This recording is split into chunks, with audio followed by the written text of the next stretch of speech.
हमने 10 महीने यहाँ पर आंदोलन करे, सभी के लिए हम लोग बैठे हुए थे कि सभी को न्याय मिल जाए। और अब मुख्यमंत्री के द्वारा प्रारंभ भी हो गया है, कलेक्टर दर में नियुक्तियाँ प्रारंभ हो गई है, तो उनको वेट करना चाहिए था कि जब नियुक्तियाँ मिल रही है तो उन सबकी भी नियुक्ति होगी। फिर से बैठने का मतलब क्या है? सारे लोग जो है, आपके आधे लोग जो जा करके वहाँ बैठे, लगभग 40 से 50 की संख्या है, वो लेकर के बैठे हैं। और उन्होंने हमें बयान भी दिया है कि आपने मुख्यमंत्री जी और टीएस सिंहदेव के साथ मिल करके कुछ उनके साथ धोखा किया है। देखिए, मैंने किसी के साथ धोखा नहीं किया है, ये सरासर बेबुनियाद वो जो आरोप लगा रही है। पहले वो अपने आप को देखे, जब हम लोग 10 महीने यहाँ आंदोलन पे बैठे थे तो उससे पहले वो कहाँ थी, वो हमारा साथ क्यों नहीं थी और आंदोलन छोड़ के क्यों भागी? वो तो यहाँ पर यहाँ तक कि वो आरोप प्रत्यारोप, गाली गलौज और अनुकंपा पीड़ित परिवार को भी रोकती थी आने के लिए। आज वही वो वहाँ पर जाके बैठी हुई है और मुझ पे आरोप लगा रही है कि वो भगोड़ी है और क्या कहते हैं, चोर है। तो मैं किस बात की चोर हूँ? वो खुद चोर और भगोड़ी है। और यही मैं बताना चाहती हूँ कि जो झूठा आरोप लगा रही है वो उसकी मैंने शिकायत दर्ज भी करा ली है। और उसमें जितने लोग हैं, जिसने भी आरोप प्रत्यारोप और गलत बातें करी है मेरे और मेरे संगठन के बारे में, मैं उनको छोड़ूंगी नहीं। 69 की लड़ाई लड़े थे हम लोग, 1269 बोल रहे हैं, लेकिन क्या अंडरग्राउंड बहुत लोगों की नियुक्ति हो गई है, कुछ पंचायत सचिवों की भी नियुक्ति हो गई है। वो अध्यक्ष बनने का दावा कर रही है। अंडरग्राउंड से मतलब 2016 में जो पंचायत सचिव की नियुक्तियां हुई थी तो बहुत से लोग उसमें भी नियुक्ति पा लिए हैं और वो शासन की तरफ से एक आदेश निकला था। क्या प्रमाण क्या है आपके पास? बहुत से लोग पंचायत सचिव में लग चुके हैं सर। और 1269 बताया जा रहा है, उसको तो ये भी नहीं पता है, 900 चिल्ला रही है। 2010 से उसको बताना चाहूंगी, जब अध्यक्ष बन रही है तो सोच समझ के लड़े। 2010 से 935 की संख्या है 2018 तक, और 98 से 2018 तक 1269 है, ये समझ ले, तभी लड़ाई लड़े। देखिए, वो खुद अपने पैर पे कुल्हाड़ी मार रही है, साथ में सदस्यों को लेके बैठ गई है, उनका भी वो बिगाड़ने में लग रही है। और वो जो आरोप प्रत्यारोप लगा रही है, पहले वो अपने आप को देखे कि किस तरह से वो हमारा साथ नहीं दी है। और अभी मुझे जो जिस तरह से आरोप लगा रही है, मैं शिकायत दर्ज करा दी हूँ, या तो वो मुझसे माफी मांग ले या फिर वो सोच के रखे कि माधुरी मिर्गे को उसने कहाँ घसीटा है। तो मेरी भी नियुक्ति नहीं हुई है और अभी कुछ ऐसे परिवार है जिनकी नियुक्तियां नहीं हुई है। अब ये तो सर मैं बाद में ही बता पाऊंगी कि किस किस की नियुक्तियां हो रही है, किस किस की नियुक्तियां नहीं हो रही है। शासन ने तो हमसे वादा किया है कि सभी को देंगे और सबको ही कलेक्टर दर में देने की बात की गई है, तो उसको इंतजार करना चाहिए। आरोप प्रत्यारोप लगाने से लड़ाई नहीं होती है, ये लड़ाई नहीं, वो अनुकंपा के लिए नहीं बैठी है। मुझे तो ऐसा लगता है कि वो है ना खुद अपनी बदनामी करा रही है। माधुरी जी, ये बताइए, जब आप धरना स्थल पे बैठे थे तो आप लोगों की टोटल सदस्यों की संख्या कितनी थी? देखिए, हमारे इसमें तो शुरू में ना हम लोग तो बैठे थे तो 150 नहीं, टोटल छत्तीसगढ़ 1269 थी सर। 1269 थी। 1200। आपने शासन को कितने लोगों का लिस्ट भेजा? देखिए सर, वो तो शासन ने जो मांगा है, मैंने लिस्ट दी भी है। शासन ने आपको क्या मांगा था? शासन ने लिस्ट मांगी थी कि जो धरना स्थल में बैठे थे उन लोगों को नियुक्तियां पहले की जाएगी। धरना स्थल में बैठने वाले की टोटल सदस्यों की संख्या जो धरना स्थल में आए भी हैं सर, तो मैंने सबकी लिस्ट दी है। और उन्होंने ये भी कहा अगर कोई छूट जाता है तो आप फिर से लिस्ट दे दीजिएगा। आपने कितने लोगों का दिया टोटल? मैंने 200 लोगों की लिस्ट दी है मात्र। हाँ, अभी 1269 में 200 क्यों?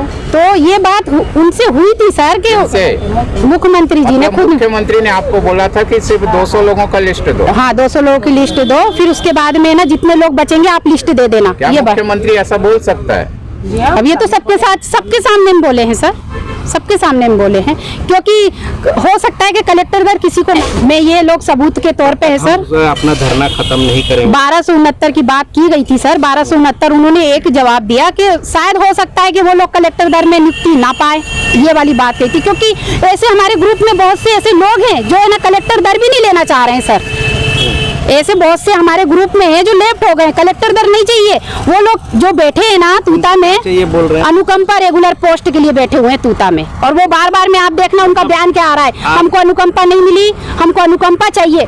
आप देखिएगा, कलेक्टर दर नहीं बोल रहे हैं, वो उनके बयान को देखिएगा, वो बार बार में बोल रहे हैं हमको अनुकंपा नियुक्ति नहीं मिली, हमको अनुकंपा नियुक्ति चाहिए। आप भी तो अनुकंपा नियुक्ति के लिए लगातार जो लड़ाई लड़ रहे थे और अभी कलेक्टर दर बोल रहे हैं। देखिए सर, जब अनुकंपा नियुक्ति का केडर समाप्त कर दिया माननीय मुख्यमंत्री जी ने, तो हम फिर उसकी लड़ाई आगे क्यों बढ़ाते? माननीय मुख्यमंत्री जी ने खुद सदन में कह दिया कि केडर अनुकंपा नियुक्ति का केडर समाप्त हो गया है, अनुकंपा नहीं मिल सकती। तो एक रास्ता जो हमारे बच्चों को पालने का था, केडर मतलब कलेक्टर दर वाला, तो हमने कलेक्टर दर की मांग करी। आप लोग आकर के जॉब सिक्योरिटी में सिमट गए। अब सर देखिए, जब कुछ नहीं मिल रहा है तो नहीं मिलने से अच्छा है कि कुछ तो बच्चों के लिए मिल जाता। तो हम लोग सर कलेक्टर दर में करने के लिए हाँ हो कर दिए। जो पैनल आप लोगों की दो टुकड़े में बट गई है, उसको क्या एकजुट करने के लिए क्या प्रयास कर रहे हैं? देखिए सर, एकजुट में क्या, वो तो हाँ वो अपने से ये सब हरकत, आप क्योंकि पुराने अध्यक्ष हैं, पूर्व अध्यक्ष हैं, पूर्व वो अध्यक्ष नया बता रहे हैं, वो अध्यक्ष है, वो कहाँ अध्यक्ष बनी है, उसका पंजीयन कहाँ है? और ऐसे तो हर कोई, मेरे भी इसमें से संगठन से कोई भी अध्यक्ष बन जाएगा। सदस्य आपके साथ हैं, ये बताइए। मेरे इसमें सदस्य सर, सदस्य तो बहुत सारे लोग हैं ऐसे तो, लेकिन क्या है, आपके साथ कितने हैं? 1269 सदस्य होने में तो नहीं, बाकी तो अभी तूता धरना स्थल पे हैं। तूता धरना स्थल में बैठे हैं। अब जिनकी नियुक्ति नहीं हुई है तो वो लोग बैठे हुए हैं, वो लोग खुद अपने पैर पे कुल्हाड़ी मारे हैं, तो इसमें तो मैं कुछ नहीं कर सकती। शासन का इंतजार करना था उनको, और शासन ने जो आश्वासन दिया है उसका इंतजार उनको करना चाहिए। सबका धीरे धीरे से लिस्ट में नाम है। सर ने कब तक आपको नियुक्ति पत्र देने का आश्वासन मिला है? अब ये तो सर आचार संहिता में भी नियुक्तियां होंगी करके बोल रहे हैं, आचार संहिता में भी होंगी नियुक्तियां, क्योंकि अनुकंपा आचार संहिता में भी मिलती है। तो जो ये कलेक्टर दर में नियुक्तियां हो रही है, आचार संहिता में भी होगी। आचार संहिता में तो सारा चीज शिथिल हो जाता है, पावर। पर कलेक्टर साहब बोल रहे हैं सर, केवल नहीं, निर्वाचन आयोग का- अगर निकल जाएगा तो मिलेगा। क्या निकला है मुख्यमंत्री ने? नहीं, ऐसा कुछ नहीं निकला है अभी तो।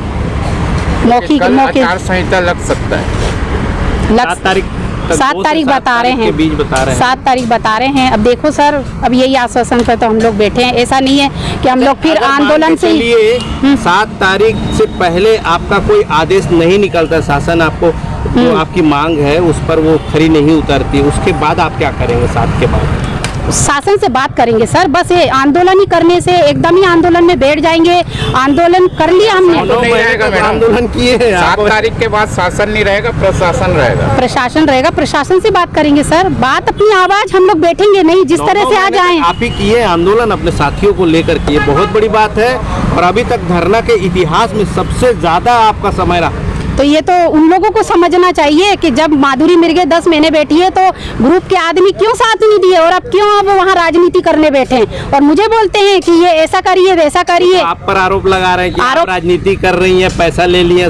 सर पैसा ले लेती वो, अच्छा ठीक है ना, वो मैं पैसा ली हूँ तो मेरे से ज्यादा पैसा वो अश्वनी सोनवानी ले लेगी, तभी तो बैठी है वो भी आंदोलन में। उसको ऐसा लगता है कि माधुरी मिर्गे ने पैसा लिया है तो वो मेरे से ज्यादा पैसा लेने की। सोनवानी मैडम ने कहा है कि सेटिंग हो गया है, ऐसा करके अच्छा वो शब्द का इस्तेमाल गलत किया है। गलत वो आपने सुना भी है। बेबुनियाद आरोप लगा रही है। इस आरोप की शिकायत, जो आरोप लगाई है ना, वो उसकी शिकायत में दर्ज करा दी। बहुत जल्दी न्याय होगा सर इस मामले पे बहुत जल्दी न्याय मिलेगा। परिचय दीजिए। मैं अनुकंपा संघ की प्रांत अध्यक्ष माधुरी मिर्गे।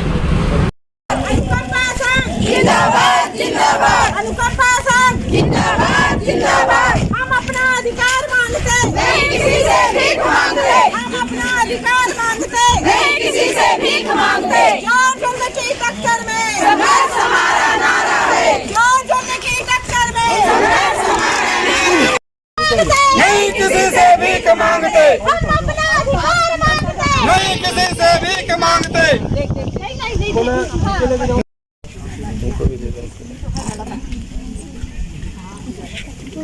अब भी जा रहे प्यारी अपन कम बड़े पिक्चर सही में जा रहे मैडम नजदीक आओ, तो यहाँ पे आओ बेटा। आप लोग आज जल सत्याग्रह के जो आंदोलन कर रहे हैं, परंतु माधुरी मिर्गे जी ने सीधा आरोप लगाया है कि आप सरकारी काम में दखल दे रहे हैं, क्योंकि नियुक्ति शुरू हो चुकी है। सरकार ने 200 लोगों का नाम मांगा था, परंतु वो 200 लोगों का नाम उन्होंने दिया है, और उसके बाद जो है बाकी लोगों का शेष बचा है, तो वो क्रमबद्ध रूप से होगा। तो फिर आप लोग यहाँ पे बैठे हैं और जल सत्याग्रह कर रहे हैं। सबसे पहले तो मैं माधुरी मैडम के ही जवाब दूंगी। अगर नियुक्ति हुआ है तो उसको नियुक्ति आदेश दिखाना चाहिए, चाहे वो न्यूज के माध्यम से हो, चाहे वो संगठन के माध्यम से हो।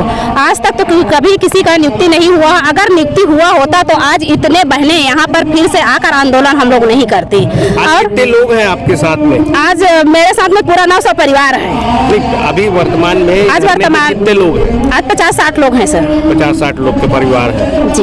जी। तो आपके नाम से FIR भी दर्ज हो रहा है, ऐसा सुनाई में आया है। उसको जो करना है करने दो। अगर माधुरी मैडम सत्य है तो 900 परिवार का यहाँ पर साथ दे और आंदोलन में हम लोगों के साथ दे। मैं यही बोलूंगी। वो कल जब रायपुर आई थी तो अगर वो सच रहती तो यहाँ धरना स्थल तूता आती, ना कि चोर की टाइप वहाँ बूढ़ा तालाब में न्यूज वालों मीडिया वालों भाईजनों को नहीं बुलाती। नहीं, कहना ये है कि दोनों एक दूसरे पर आप लोग आरोप लगा रहे हैं। केवल आप दोनों के बीच की जो लड़ाई है उसका हर्जाना पूरे 900 परिवार लोगों को भोगना पड़ेगा। मेरे और माधुरी मैडम का कोई जाति दुश्मनी नहीं है, लड़ाई संगठन का है। वो हम लोगों के साथ में गद्दारी की है, इसलिए आज फिर से हम लोगों को मजबूर होकर यहाँ आकर बैठना पड़ गया है। वो तो कह रही है सरासर आप गलत हो।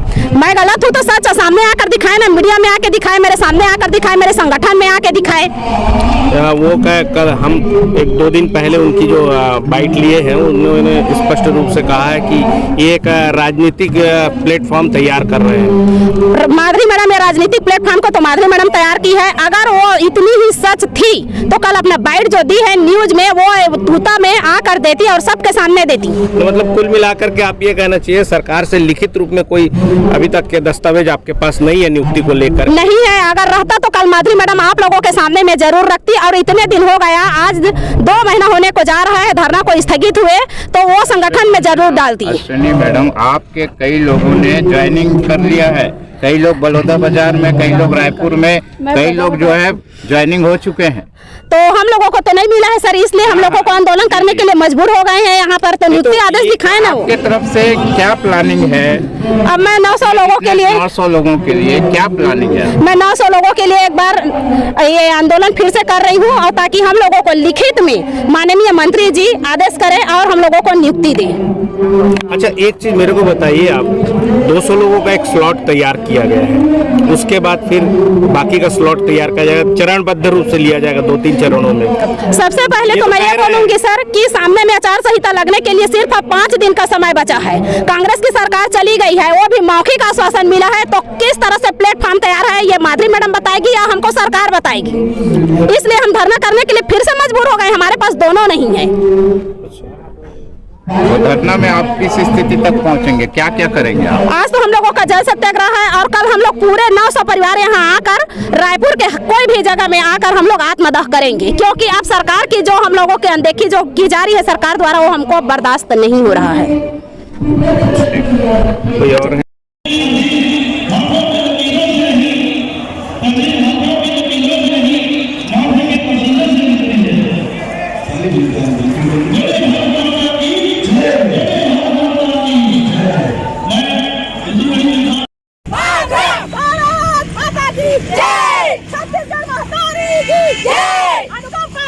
जिंदाबाद जिंदाबाद पापा ड्यूटी लेके रहेंगे, लेके रहेंगे, लेके रहेंगे। हल्ला बोल, हल्ला बोल, हल्ला बोल, हल्ला बोल।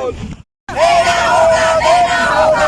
पापा ड्यूटी लेके जिंदाबाद। नारी एकता जिंदाबाद, जिंदाबाद। जिंदाबाद, जिंदाबाद, जिंदाबाद। मैडम, जो अभी आप लोग जो अध्यक्ष बनाए हैं, है ना, तो माधुरी मैडम कह रही है कि मैं ही अध्यक्ष हूँ और ये अभी जबरदस्ती कर रहे हैं ऐसा कुछ। ऐसा जबरदस्ती नहीं कर रहे हैं, हमारे साथ अन्याय हुआ है, इसलिए हमने अपना नया अध्यक्ष अश्विनी सोनवानी को चुना है। काका हम अल्लाह मौखिक आश्वासन दे है, लिखित में आश्वासन देना चाहिए ना, तभी तो हम अनुकंपा संघ के मन मानबो हो रही है 200 हाँ। लेने की कार्रवाई हो रही है, वो उसको कैसा देख पा रहे हैं आप? वो हम नहीं जानते ना, हमारे पास लिस्ट है ना कच्छू है, हमन कुछ नहीं जानन। मौखिक आश्वासन हमारे पर कोई माने नहीं रखे, मतलब वो छलावा है। एक साथ 900 परिवार के जो सदस्य हैं उनके लिए, हाँ, उनका नाम लिखित करे ना, आदेश जारी करे। सरकार यहाँ 200 रुपए बढ़ाती है, उसको पेपरबाजी करती है, आदेश जारी करती है, तो हमारे लिए क्यों नहीं कर सकती 900 परिवारों के लिए? अच्छा, एक चीज मेरे को बताइए, अब आप लोग मांग क्या कर रहे हैं? अनुकंपा नियुक्ति की, दिवंगत पंचायत रेगुलर होना चाह रहे हैं। योग्यता अनुसार कहीं भी देना भाई हमको। नहीं, कलेक्टर दर की मांग कर रहे हैं कि नहीं आप? मैडम तो कलेक्टर दर की बात कर रहे हैं। मानवता के नाते दे रहे हैं, बोलते हैं तो मानवता के नाते किसी किसी को दे देंगे, वो खत्म थोड़ी हो जाएगा। कलेक्टर दर जो मिलेगा आप लोगों को मनरेगा, नहीं, कलेक्टर दर भी मिलेगा तो उसमें भी आदेशित होना चाहिए, अनुशंसित होना चाहिए। नहीं, उसके लिए आप लोग राजी हैं या नियुक्ति ही चाह रहे हैं? क्या चाह रहे हैं? हम लोग नियुक्ति ही चाह रहे हैं भाई। हम लोग थोड़ी भीख मांग रहे हैं भाई, अपने पतियों का अधिकार मांग रहे हैं, ना कि भीख मांग रहे हैं। और कल हम लोगों का 4 तारीख को आत्मदाह का प्रदर्शन है। अगर मुखिया संवेदनशील है तो हम लोग को बुला के हम लोग के साथ न्याय करे, हम लोग के लिए आदेश जारी करे, नहीं तो सब बहनें आत्महत्या करेंगी। करेंगे करेंगे करेंगे करेंगे करेंगे करेंगे। आत्मदाह कहाँ करेंगे? आत्मदाह हम कहीं भी कर सकते हैं सर, अपने धरना स्थल में भी कर सकते हैं, दूर भी जा कर सकते हैं। नहीं बता सकते हम लोग। कैसे पता चलेगा? हाँ सर, ये जानकारी आगे नहीं दे सकते ना। देखिए सुनवाई उसी समय हम लोग हर सदस्य और हर उपाध्यक्ष सबको बुलाए गए कि आप लोग यहाँ धरना स्थल में बैठिए, ताकि हम लोगों को जनसंख्या देखकर हमारी सरकार मांग पूरा कर दे। पर इन लोग जब आए, सुनवानी लोग एक दिन के लिए आए, गला दबाए। बच्ची का गीता है साहू, उसकी पूरा गला दबा दी थी उस समय। क्योंकि वो बोल रही थी कि मैं अध्यक्ष बनूंगी, वो बनूंगी, या जो पैसा है वो का। भाई यहाँ बैठो, 10 महीना हम लोग ठंड गर्मी सब काट लिए, यहाँ बैठो आप जो हिसाब लोगे यहाँ से मिलेगा, नियुक्ति यहाँ से मिलेगा। पर वो नहीं मानी, उल्टा लड़ाई गाली गलौज करके यहाँ से चली गई। और उसी समय हम लोग FIR दर्ज करवाते, वो फंसती। और हमारे आप लोग उसके बावजूद भी उनका नाम अपनी पैनल में रखे हैं। उस समय ही आपको पैनल से बाहर निकाल देना चाहिए था। और LIV जो रिपोर्ट आपने भेजा है मुख्यमंत्री जी को, जो टोटल संख्या भेजा है, उसमें उनका नाम काट देना चाहिए था आपको। हम लोग ये सोचे सर, जो दुख हम सह रहे हैं उसका भी वही दुख है, इसीलिए उसका नाम उसमें डाल दिया। उसके सदस्य का डाले, सबका डाले हैं, और उपाध्यक्ष करके डाले हैं। ये समझ के नहीं डाले हैं कि वो यहाँ के गद्दारी करेगी, सबसे लड़ाई झगड़ा करेगी तो करके। कर रही है। उसके दावा करने से नहीं होगा। यहाँ 10 महीने क्यों आकर नहीं बैठी? वो बैठा था ना, उसको हम बुलाए, बार बुलाए, उल्टा लड़ाई झगड़ा करके चली गई। वो तो यहाँ धरना का स्थान खत्म कर दिया गया, माना तूता में जाके बैठी है वो। चाहे कहीं भी बैठे, उसके कोई मतलब नहीं है, चाहे वो कुछ भी करे, जो अध्यक्ष है वही अध्यक्ष रहेगी। अब वो जो बैठे हैं लेके संगठन बना के, उस संगठन से आप कितना इत्तेफाक रखते हैं? उस संगठन से कोई मतलब नहीं है, वो इसी में से है। वो सदस्य को, सब सदस्य को भ्रमित कर रही है। वो ये सोच रही है कि मैं कलेक्टर दर दिलवाऊंगी, अनुकंपा नियुक्ति दिलवाऊंगी, तो उसको छोड़ दे। वो जो दिलाएगी, अध्यक्ष मैडम हमारी लिस्ट दे चुकी है, उसी से में होगा। ज्यादा नौटंकी करेगी तो नाम लिस्ट कटवा देंगे बस। 200 लोगों का लिस्ट दिए, मैं ये समझ लीजिए अगर शासन उनका भला करती है तो 200 लोगों का ही भला होगा, बाकी लोग नहीं ऐसे नहीं बोले हैं। 200 लिस्ट दीजिए, फिर उसके बाद 200 करके ऐसे करते 1269 हम लोग करेंगे बोले देखिए, मुखाग्र तो अलग होता है। आप लोगों के पास लिखित कोई प्रमाण है ये हम लोग की ओर से या स्वास्थ्य मंत्री की ओर से? ये लिखित में नहीं दिए हैं, बोले कि कलेक्टर दर है, SDM सर, और इसमें लिखित नहीं दिया जा सकता। अच्छा। अब जो देंगे हम लोग आप लोगों को, वहाँ कलेक्टर ऑफिस में पहुँचाया जाएगा, और हर जिले में पहुँचाए गए हैं। केवल आप लोगों को घोषणा कर दिए हैं। हाँ, संतोषी राठौर, जिला शक्ति।